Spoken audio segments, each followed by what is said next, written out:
আচ্ছা, জায়গাটা কেমন লাগছে? জায়গাটা তো অসাধারণ, খুব রোদ ভালো লাগছে। রোদ্দুর আসছে নাকি? সুন্দর রোদ পড়ছে, হুম। আর এত সুন্দর আকাশটা লাগছে, নীল আকাশ, তারপরে গঙ্গার ঘাট। অসাম অসাম কম্বো, একদম শান্তি শান্তি ফিল করছে, তাই না? একদম ভীষণ। আর আচ্ছা। আজকের ওয়েদারটাও ভীষণ ভালো, রোদ পড়ছে তবুও গরম কিন্তু নেই, ঠান্ডা একটা ওয়েদার। আচ্ছা, তাহলে একটা কথা বলে দাও, হ্যাঁ বলো। তোমার মতে শান্তি বলতে কি বোঝায়? আমার মতে শান্তির সংজ্ঞা খুব সহজ। আমার মতে শান্তি হচ্ছে পারফেক্টলি যখন যেটা হওয়ার তখন সেটা খুব সুন্দরভাবে গোছানোভাবে হয়ে থাকবে। আচ্ছা। সেটাই হলেই আমার কাছে মনে হয় আমি শান্তিতে থাকি। যেমন?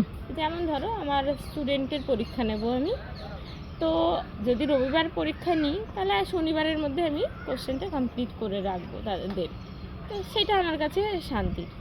আচ্ছা, আগে থেকে আমাকে কোনো হেডেক নিতে হবে না, পারফেক্টলি টাইমলি সব কিছু হয়ে যাবে। তাহলে তাহলে টেনশনটা কি তোমার কাছে এবার, তাই আমার বলো? টেনশন হচ্ছে গিয়ে ধরো ওই পরীক্ষাটা নেব রবিবার, ওরা পড়তে চলে এসছে, আমার কোশ্চেনই করা হয়নি, তখন বসে আমাকে কোশ্চেন দিতে হবে। আচ্ছা, যখন করা হয়নি তখন টেনশন, যখন করা হয়ে গেছে তখন শান্তি, তখন কোনো টেনশন নেই। তাই তো? সময়ের কাছ থেকে শুধু স্টুডেন্ট পড়ানো বা এইসব না, সময়ের কাছ থেকে সময় মতো করে রাখা।